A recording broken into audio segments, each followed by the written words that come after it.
حق کے مہر کا تعین یہ واجب ہے اور عورت کا حق ہے۔ شوہر کی حیثیت کے مطابق حق کے مہر متعین ہو۔ زمانہ نبوی میں کچھ لوگوں نے حق کے مہر میں کھجوروں کا پورا باغ بھی رکھا ہے اور کچھ لوگوں نے بہت کم حق کے مہر بھی رکھا ہے۔ یہ شوہر کی حیثیت کے مطابق ہوگا۔ لوگ اس میں بھی افراط و تفریط کا شکار ہو جاتے ہیں۔ کچھ لوگ نمائش کے لیے زیادہ حق مہر رکھ دیتے ہیں جس کو بعد میں ادا نہیں کر پاتے، اور کچھ لوگ یہ نیت رکھتے ہیں کہ وہ جب ہماری بیوی بن جائے گی تو پھر ہم دیں یا نہ دیں کوئی فرق نہیں پڑتا۔ تو فرمایا گیا کہ جو حق کے مہر کے تعین کے وقت یہ نیت کرتا ہے کہ میں حق کے مہر ادا نہیں کروں گا وہ بدکار ہے۔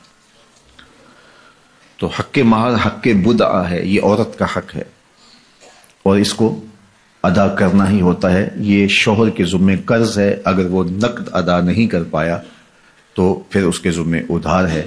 جب عورت چاہے مطالبہ کر کے اس سے وہ حق وصول کر سکتی ہے اور اس پر اس سے ناراض ہونے کی ضرورت بھی نہیں ہے۔ تو نہ تو حق کے مہر اتنا رکھنا چاہیے کہ جس کو ادا نہ کیا جا سکے۔ دوسرا اس کا رخ یہ ہے کہ کم سے کم حق کے مہر رکھا جاتا ہے۔ آج کل وہ کہتے ہیں لکھو جی شرعی لکھ لو۔ شرعی کتنا ہوتا ہے؟ کسی زمانے میں 3200 روپے 10 آنے کہتے تھے اور آج کہتے ہیں 5000 روپے لکھ لیں جی۔ اچھا بیٹی والا بیچارہ بولتا نہیں، وہ مسئلہ شرعی جانتا بھی ہو تو پھر بھی نہیں بولتا، وہ ڈرتا ہے کہ یہ میری بیٹی کے سامنے نہ آئے۔ تو یہ زیادتی نہیں ہے؟ آپ کا بچہ اسکول کالج میں پڑھتا ہو تو 5000 روپے تو اس کو آپ دیں، تو وہ ایک مہینے کا خرچہ 5000 روپے نہیں لیتا، اور یہ عورت اپنے آپ کو تمہارے سپرد کر رہی ہے، اور یہ اس کا حق بدعہ ہے، اس نے خود متعین نہیں کیا، یہ حق اس کو اس کے رب نے دیا ہے، اور تم 5000 روپیہ دیتے ہو۔ اور حیثیت تمہاری دیکھو، تمہارے انداز دیکھو۔ ایک دوست بتا رہا تھا کہ ایک آدمی نے جو ہے وہ کارڈ چھپوائے ہیں تو وہ 9000 روپے کا ایک کارڈ ہے، 9000 روپے کا، تو جو دوستوں کو بانٹے اس کا کل خرچہ 45 لاکھ روپے آیا۔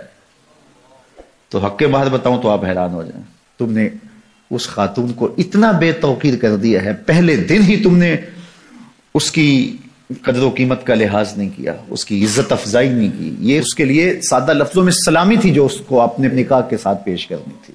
تو یہ بات ذہن میں رکھیے کہ جو حق مہر ہے یہ حق بدعہ ہے، یہ عورت کا حق ہے اور یہ میرے رب نے مقرر کیا ہے اور یہ واجب ہے۔ جو ادا کرنا ہو وہ رکھنا چاہیے، نمائش کے لیے نہیں کہ بعد میں وہ ہماری بیوی ہوگی ہم دیں نہ دیں، نہیں، ایسا نہیں ہے۔ ہو سکے تو نقد دیں لیکن ادھار بھی کیا جا سکتا ہے، عورت چاہے تو معاف بھی کر سکتی ہے لیکن اس کو مجبور نہیں کیا جائے گا، لیکن شوہر کی حیثیت کے مطابق حق مہر ادا کیا جائے، رکھا جائے، نہ زیادہ کہ نکاح مشکل ہو جائے اور نہ تھوڑا کہ عورت بے توقیر ہو، تو مناسب حق مہر رکھا جائے۔